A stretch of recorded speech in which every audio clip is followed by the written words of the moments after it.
Hello friends, आपका स्वागत है हमारे सेल्यूटिव निफ्टी यूट्यूब चैनल पर। आज इस पार्टिकुलर वीडियो पे हम टाटा स्टील के बारे में डिस्कशन करेंगे एज पर एलियोटिव थ्योरी। इससे पहले हमारा जो टाटा स्टील का जो प्रेडिक्शन था, जो आपका नवंबर 14 2021 पे, कि ये जो है इधर से ये एक फॉल आने वाले हैं जो लगभग आपका 1050 के आसपास होना चाहिए। इधर से एक फॉल आया भी और वो आपको क्लियरली एविडेंट है कि इधर से एक जो फॉल आया ये लगभग 1050 के आसपास तक आ गया, जो आपको क्लियरली इधर भी दिख रहा होगा कि इधर से ये फॉल आया जो ट्रायंगल बना है। उसके बाद इधर से ये जो लगभग 1050 के आसपास तक आ गया और उसके बाद इधर से ये ऊपर जाने का कोशिश कर रहे हैं। तो अभी हमारा जो डिस्कशन रहेगा वो मोस्टली इस पार्ट को लेकर रहेगा, लेकिन उससे पहले मैं जो लोग नए हैं उन लोगों के लिए ये ओवरऑल टाटा स्टील क्या कर रहे हैं या फिर मतलब बड़ा टाइम फ्रेम पर ये किस वेब पे, ये भी मैं आप लोगों से डिस्कस करने का कोशिश करूंगा। लेकिन जो लोग नए हैं, पहले मैं उन लोगों के लिए ये एलियोटिव थ्योरी एक्चुअली होता क्या है और किस बेसिस पे मैंने ये 1 2 3 4 5 मार्क किया हूँ, ये मैं आप लोगों को दिखा देना चाहूंगा। As part the Elliott wave theory, market ऐसे 5 सबवेव पे आगे बढ़ते हैं। ये 1 2 3 4 5 ये 5 सबवेव मिलाकर आपका हो जाता है बड़ा वाला वेव 1, और फिर ABC करके वेव 2 चले आते हैं। और ये जो वेव 1 होता है इसके अंदर जो 5 सबवेव होते हैं उसके अंदर भी 5 सबवेव होते हैं। मतलब ये 1 के अंदर भी 5 सबवेव, 3 के अंदर भी 5 सबवेव और 5 के अंदर भी 5 सबवेव होते हैं।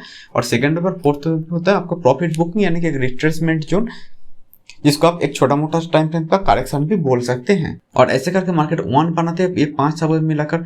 उसके बाद ये 2 आते हैं, फिर ये 3 4 5 ऐसे 5 सबवेव होकर और बहुत बड़ा वाला वेव 1 इधर बनाते हैं। तो ऐसे करके फिर इधर बहुत बड़ा वाला वेव 2, फिर बहुत बड़ा वाला वेव 3, ऐसे करके मार्केट आगे बढ़ने लगते हैं। ये जो फर्स्ट वेव होते हैं और ये जो फिफ्थ वेव होते हैं ये लगभग छोटे होते हैं, और ये जो थर्ड वेव होता है ना ये नॉर्मली बड़ा होता है। मतलब फर्स्ट वेव, सेकंड वेव इतना बड़ा, थर्ड, फिर ये फोर्थ, फिर ये फिफ्थ होते हैं। मतलब ये जो थर्ड वेव होते हैं ये फर्स्ट वेव का 2 गुना, 3 गुना, 5 गुना ऐसे मतलब बन जाते हैं, ठीक है। या फिर उससे भी बड़ा बन सकते हैं। नॉर्मली लोगों का एक्सपेक्टेशन रहता है ये जो 3 है ये वेव 1 का 2 गुना तक बनेगा, लेकिन उससे भी बहुत बड़ा ये बनते हैं। और तब आप इसको एक्सटेंडेड मार्क कर सकते हैं। और जब ये एक्सटेंड होता है तब इसके अंदर 1 2 3 4 5 ये जो 5 सबवेव होते हैं ये आपको क्लियरली दिखते हैं। तो अभी के लिए मैं इतना ही बोलना चाहूंगा और दिखाना चाहूंगा कि इसको मैंने कैसे मार्क किया टाटा स्टील का चार्ट पर।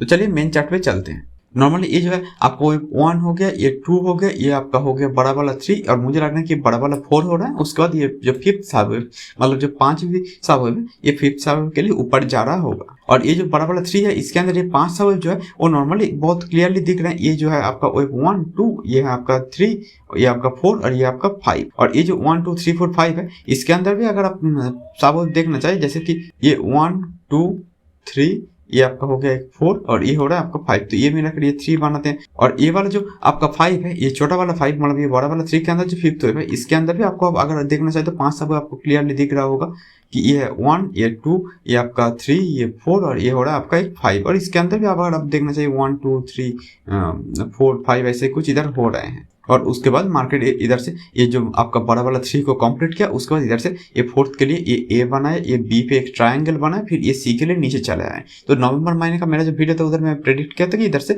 मार्केट जो है एक ट्रायंगल बना रहे हैं और इधर से ये नीचे आने का कोशिश करेगा, जो लगभग आपका 1050 तक आएगा। वो आ गया, उसके बाद इधर से मार्केट रिवर्स करेगा। मेरा नेक्स्ट वीडियो में जो प्रेडिक्शन था इधर से ये ऊपर जाने का कोशिश कर रहे हैं, जैसे मैंने इधर आप लोग को दिखाने का कोशिश कर रहा था इस जनवरी महीने का जो वीडियो था इस पे। और ये जो आपका टाटा स्टील है, अभी ये छोटा टाइम फ्रेम पर चलते हैं और देखते हैं कि एक्चुअली कर क्या रहा है। तो अभी हम 1 डे का चार्ट से आ गए ये 1 आवर का चार्ट पे, और इसके साथ साथ हम ये 15 मिनट का चार्ट को भी एनालिसिस करेंगे, देखेंगे कि इसको मैंने कैसे मार्क करना चाहा। तो चलिए 15 मिनट का चार्ट पर ही देखते हैं। इधर आपको क्लियरली दिख रहा है कि वेव 1 है, 1 के अंदर भी ये 1 2 3 4 5। अगर आप छोटा टाइम फ्रेम पर देखेंगे तो ये दिख जाएगा। इसके अंदर ये जो गैप अप हुआ है बहुत छोटा वाला, इसको आप वेब 3 मार्क कर सकते हैं, क्योंकि ये 3 के अंदर गैप अप होते भी हैं और नॉर्मली इधर 3 भी हुआ है। तो ये 1 2 3 4 5 मिलाकर वेब 1 हो गया, 2 के अंदर ABC हो गया, फिर 3 4 5, ये 5 के अंदर ये जो मैंने मार्क किया इसको बोलते हैं एक डायगोनल। मतलब कोई भी एक पैटर्न का ये खत्म करते हैं, इसीलिए इसको बोलते हैं एक्चुअली एक एंडिंग डायगोनल। ये एंडिंग डायगोनल वेब 5 पर आ सकते हैं। ये होता है आपका एक एंडिंग डायगोनल। ये 1 2 3 4 5 करके ऊपर जाते हैं, फिर ABC करके फटाक से नीचे चले आते हैं। इधर भी आप लोगों को दिख रहा होगा ये 1 2 3 4 5 किया, उसके बाद ये फटाक से ये नीचे चले आए ABC करके। और ये जो C होता है इसके अंदर भी एक एंडिंग डायगोनल होता है। ये 1 2 3 4 5 ये 5 सबवेव पे एंडिंग डायगोनल हुआ था, और उसके बाद मार्केट इधर से भी घूम गया। अब नॉर्मली ये एंडिंग डायगोनल्स जो होते हैं इसका काम ही ये होते हैं कि ये नॉर्मली जो ट्रेंड जिस तरफ जा रहे हैं उसको पूरा उल्टी तरफ घुमा देते हैं। तो ये एक बहुत ही हाई कॉन्फिडेंस वाला ट्रेड होते हैं। तो ये अगर 1 हो गया, ये हो गया आपका 2, ये आपका 3 के लिए जा रहा होगा। मतलब ये जो बड़ा वाला, ये वाला जो ब्लू कलर का, ये जो 1 2 के बाद ये बड़ा वाला 3 को कंप्लीट करने के लिए जा रहा होगा, और 3 के बाद ये जो बड़ा वाला 4 होगा, फिर ये बड़ा वाला 5 कहीं तक बन जाएगा। और ये जो 3 होता है इसके अंदर जैसे आप लोगों को मैंने बताया कि 5 सब होते हैं। इधर आप देख रहे हैं कि 1, ये आपका 2 के अंदर ये ABC हुआ, मतलब जो मैंने आप लोगों को थोड़ी देर पहले दिखा भी दिया था कि 2 कुछ इस तरह से बनते हैं, ये ABC ऐसा करके 2 बनते हैं। तो इधर ABC करके ये 2 भी बना, इसके बाद ये 3 के लिए जा रहा होगा, 4 5 ये 5 सब मिलाकर ये वाला जो आपका 3 है इसको कंप्लीट करके फिर इसका जो 4 5 के लिए ये जा रहा होगा, और सब कुछ मिलाकर एक बहुत बड़ा वाला वो 5 को कंप्लीट कर रहा होगा, जो मैंने आपको थोड़ी देर पहले डेल्टा टाइम फ्रेम पर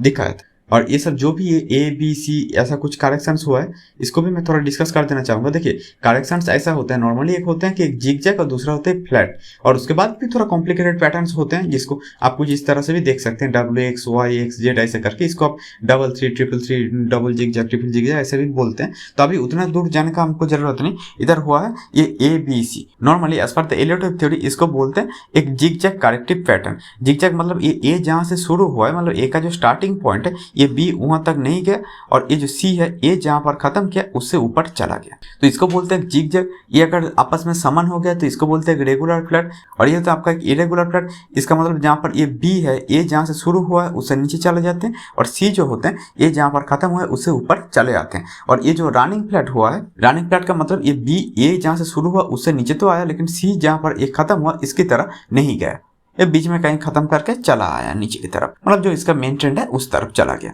तो इसको बोलते हैं रनिंग फ्लैट। तो हमारा अगर ये मेन चार्ट जो है इधर आप देखना चाहेंगे तो इसके अंदर ये ABC हुआ है, जिसको आप एक रनिंग फ्लैट या एक डबल फेलियर भी बोल सकते हैं। और ये जो फोर्थ तो एक ट्रायंगल होता है, तो इसको आप एक ट्रायंगल जैसा भी मार्क कर सकते हैं, इसको बोलते हैं रनिंग ट्रायंगल। ऐसा बहुत कुछ होते हैं, तो ये सब कुछ मिलाकर मैंने इसको मार्क किया। फिर ये होता है आपका A, ये होता है आपका B, ये होता है C, जिसको मैंने अभी थोड़ी देर पहले बताया कि जिगजैग होते हैं। तो ये हो गया आपका एक जिगजैग 2। फिर ये जो 1 है उसके अंदर भी अगर आप 5 सब देखना चाहे तो इसके अंदर भी शायद आपको दिख जाए कि 1 2 3 4 5 शायद ऐसा कुछ इधर भी आपको दिख जाएगा, इसके अंदर भी सब हुआ है। अगर आप और छोटा टाइम पर जाकर मार्क करना चाहे वो भी शायद कर सकते हैं। उसके बाद ये ABC जो है इसको आप जो मैंने थोड़ी देर पहले बताया इरेगुलर फ्लैट बोलते हैं, जहाँ पर ये A जहाँ से स्टार्ट हुआ इससे ऊपर चला गया ये B, और ये C ये जहाँ पर खत्म हुआ उससे थोड़ा नीचे चला है, तो इसीलिए इसको आप बोल सकते हैं कि इरेगुलर फ्लैट। उसके बाद ये जो 3 के लिए जा रहा होगा, तो ये मोस्टली पॉसिबिलिटी है, लेकिन हमारा जो एक्सपेक्टेशन रहते हैं ऐसा 1 2 ऐसा 3 ऐसा 4 ऐसा 5 होते हैं, ठीक है। अब ये जो 3 फटक से ऐसे नॉर्मली ऊपर चले जाते हैं, तो ये अगर आपके लिए 1 है कितना शार्प बने हैं, मतलब बहुत कम समय लेकर बहुत तेजी के साथ बने हैं, तो ये अगर आपका 2 है तो 3 पे हमारा जो एक्सपेक्टेशन रहता है 3 इतना शार्प बनेगा, या फिर 1 जो है उससे भी बहुत ज्यादा शार्प बनते हैं, तो हमारा एक्सपेक्टेशन ये है। लेकिन ये जो 3 है आप देखिए ये बहुत ही ऐसे करके मतलब ऐसे धीरे धीरे अप डाउन कर रहे हैं, तो इधर अगर कुछ दूसरा पॉसिबिलिटी हो सकते हैं, जो मुझे लग रहा है कि निफ्टी को देखकर कि ये अगर कोई दूसरा पॉसिबिलिटी अगर बना सकते हैं, तो वो पॉसिबिलिटी मैं आपको सब डिस्कस करने का कोशिश करूंगा। नॉर्मली ऐसे ऐसे ABC हो गया, फिर ABC हो गया, फिर ABC हो गया, तो इसको आप बोल सकते हैं क्या ये WXY, इसको आप बोल सकते हैं कि ये एक डबल 3 पैटर्न हो गया। मतलब बार बार जब ये ABC कर रहे हैं तब हम इसको ABC नाम ना देकर इसका हम नाम देते हैं WXY, ये थोड़ा कॉम्प्लिकेटेड पैटर्न होता है, तो क्या इधर वो हो सकते हैं। तो इधर अगर ये कोई कॉम्प्लेक्स पैटर्न बनाने का कोशिश कर रहा हो तो ये ABC जो है इसको मिलाकर इधर हो जाएगा एक छोटा वाला W, फिर ये जो है ये हो जाएगा शायद आपका एक X, मतलब X के अंदर ये ABC या छोटा वाला WXY भी बोल सकते हैं। तो ये X हो गया, X के अंदर भी 3 पैटर्न दिख गया, और इसके बाद ये ABC करके और थोड़ा नीचे आएगा, तो ये WXY हो सकते हैं। तो तब जाकर ये वाला जो 2 है उसको मैं इधर मार्क करने का कोशिश करूंगा। और अभी मुझे ये पॉसिबिलिटी ज़्यादा लग रहा है, क्योंकि मुझे जो लग रहा है कि निफ्टी पे अभी भी एक थोड़ा करेक्शन हो सकते हैं, इसीलिए मैं निफ्टी पे जो एक्सपेक्ट कर रहा हूँ उस मुताबिक भी अगर देखें तो ये वाला जो 2 है इधर खत्म हो सकते हैं, और उसके बाद ये जो बड़ा वाला ये वाला जो 3 है इस 3 के लिए जाएगा, फिर 4, फिर ये 5 मिलाकर ये वाला जो 3 है उसको कहीं शायद इस जगह के आसपास या इस जगह के आसपास कंप्लीट करेगा। अभी के लिए ये अगर 1 है ये 2 है इसको पकड़ के चले, तो उस मुताबिक अगर देखें ये वाला जो 3 है ये लगभग आपका जो 1650 या उसके आसपास कंप्लीट होना चाहिए। उसके बाद ये 4 आएगा, फिर ये 5 के लिए ऊपर जाएगा। तो अभी के लिए मुझे यही लग रहा है कि टाटा स्टील में बहुत राइज बाकी है, अगर आप थोड़ा मीडियम टर्म के लिए या शॉर्ट टर्म के लिए भी देखें तो। लेकिन अगर आप अल्ट्रा शॉर्ट टर्म के लिए देखें, मतलब बहुत शॉर्ट टर्म के लिए, तो शायद हो सकता है इधर से थोड़ा और ये नीचे आए और ये जो लो है इसको तोड़ के थोड़ा और नीचे चले जाए, ये एक पॉसिबिलिटी हो सकते हैं। लेकिन मुझे जो एक्चुअली लग रहा है वो ये है कि इधर से टाटा स्टील पे अभी भी मैं बुलिश हूँ, और मुझे लग रहा है कि इधर से टाटा स्टील और भी ऊपर जाने का कोशिश कर सकते हैं। और ये सब कुछ मिलाकर ये जो बड़ा वाला वेव 5 है इसको ये कंप्लीट करेगा, और हमारा जो ये लेवल था जहाँ से ये देखेंगे आप, तो इधर से नॉर्मली 20% के आसपास फॉल हुआ था। उसके बाद हमारा जो लेवल था इधर से देखेंगे तो लगभग ये जो 1050 के आसपास से ऑलरेडी ये 25-26% राइज दे चुके हैं, ठीक है। और फिर भी मैं एक्सपेक्ट कर रहा हूँ इधर से ये थोड़ा और ऊपर चले जाए एक्चुअली। तो अगर ये हमारा पिछला प्रेडिक्शन के हिसाब से देखा तो इसमें मैं ऑलरेडी बहुत ज़्यादा प्रॉफिट पे हूँ, तो मैं थोड़ा रिस्क लेकर इसको और ज़्यादा तक होल्ड करने का कोशिश करूँगा। और ये बड़ा वाला जो 5 होगा इसका टारगेट लगभग जो मुझे लग रहा है कि ये शायद 1800 से 1900 के आसपास होना चाहिए। तो इसीलिए ये अभी 1300 पे है, तो मैं अभी भी इस पे बुलिश हूँ और मैं अभी होल्ड करने का कोशिश कर रहा हूँ इस पे।